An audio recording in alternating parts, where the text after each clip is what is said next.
चला आज आपण बनवूया झटपट बोंबील मसाला। तर इथे बोंबील मसाला बनवण्यासाठी आपण सुके बोंबील घेतलेत बघा आणि बोंबील व्यवस्थित साफ करून घेतलेत। तर मी असे मीडियम साइज मध्ये कट केले, तुम्ही तुमच्या आवडीप्रमाणे छोटे या तर मोठे कट करू शकता। बोंबील व्यवस्थित साफ करून घ्यायचे। त्यानंतर बोंबील आपण ना मस्त असे भाजून घ्यायचे स्लो गॅसवर। तर तुम्ही जेवढे बोंबील व्यवस्थित भाजता ना तर तेवढी तुमचे बोंबीलचा मसाला एकदम छान बनतो आणि बोंबील कुरकुरीत होतात छान पैकी। तर व्यवस्थित आपण स्लो गॅसवर याला भाजून घेऊया। 5 ते 6 मिनिटं झालेत बघा आणि व्यवस्थित आपले बोंबील भाजले। 5-6 मिनिटं मी एकदम गॅस स्लो करून ठेवला होता। 5-6 मिनिटांमध्ये आपले बोंबील छान फ्राय झाले। आता आपण ना एका भांड्यामध्ये काढून घेऊया। तर आपल्याला याच्यात पाणी ओतून व्यवस्थित कोमट पाण्यामध्ये व्यवस्थित धुवून घ्यायचे। तर तिकडे बघा मी पाणी ओतून ठेवलं असं आणि हाताने असे चोळून घ्यायचे, जे माती बिती असेल ते निघून जाईल याला। तर इकडे आपण त्याच पॅनमध्ये टाकूया 2 चमचे एवढं तेल।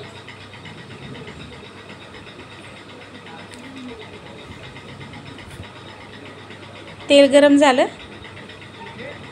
की भरपूर असा लसूण ठेचून घेतलाय मी। लसूण थोडा जास्तच वापरायचा इथे। लसूण कांदा आपल्याला थोडा जास्तच टाकायचा, जेणेकरून ना आपला बोंबील मसाला एकदम छान बनतो। तर लसूण आपण मस्त असा डार्क कलरवर भाजून घेऊया पहिला।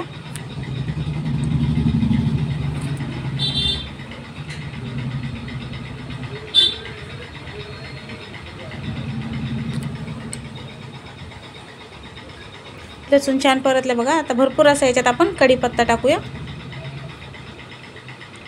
लगेच आपण इथे 3 मोठे साईजचे कांदे घेतले होते, एकदम बारीक चिरून घेतलेत बघा।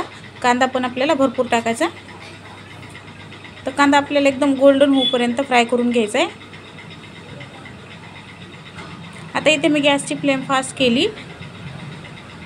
कांदा आपण गोल्डन होईपर्यंत व्यवस्थित फ्राय करून घेऊया।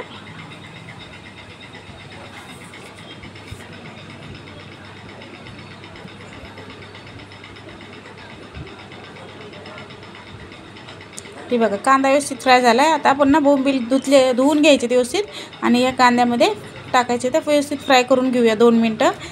कांद्यामध्ये आणि तेलामध्ये बोंबील अजून छान आपल्याला फ्राय केले की मग मस्त कुरकुरीत होतात ना। अजून पाण्यात टाकल्यामुळे याला जी माती असते घाण असते ना ती व्यवस्थित निघून जाते। थोडंसं कोमट पाणी घ्यायचं म्हणजे अजून व्यवस्थित साफ होतात।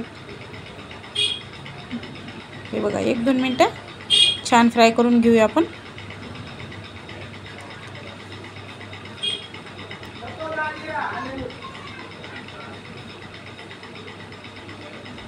आता इथे आपण 2 मीडियम साइजचे टमाटे घेतले, तर ते पण आपण असे बारीक चिरून घेतलेत बघा।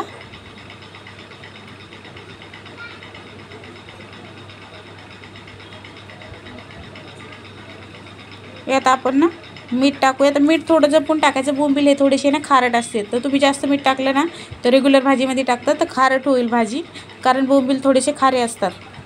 त्यात 1 चम्मच आपण धनिया पावडर टाकू।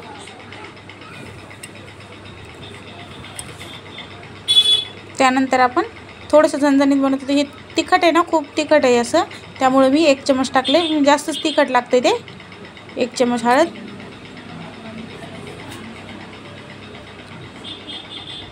आणि टमाटर आपल्याला इकडे साईडलाच परतून घ्यायचं बघा। व्यवस्थित लगेच परतलं, मीठ टाकल्यामुळे टमाटर लगेच गाळ होतं। तर हे सगळं व्यवस्थित आपण मिक्स करून घेऊया।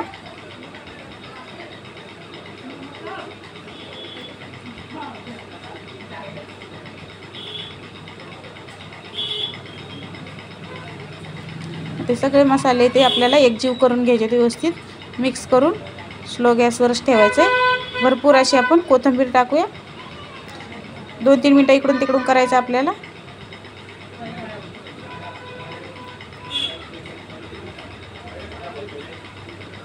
आता आपल्याला याच्यात पाणी अजिबात नाही टाकायचं, म्हणजे पाणी एकदम टाकायचं नाही, तर त्याची ना चव बिघडते। आपण थोडंसं पाण्याचा हाताने असा शिपका मारूया याच्यावर आणि 5 मिनिटासाठी स्लो गॅसवर झाकून ठेवूया। जास्त पाणी नाही टाकायचं, मग त्याला चव नाही लागत जास्त। हे बघा 5 मिनिटं झालेत बघा। आपला बोंबील मसाला एकदम असं झणझणीत तयार झालाय।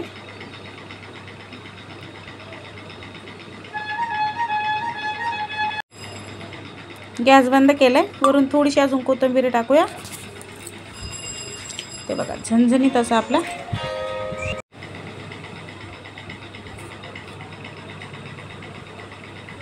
बाजरीच्या या तर ज्वारीच्या भाकरी बरोबर एन्जॉय करा. व्हिडिओ आवडला तर लाईक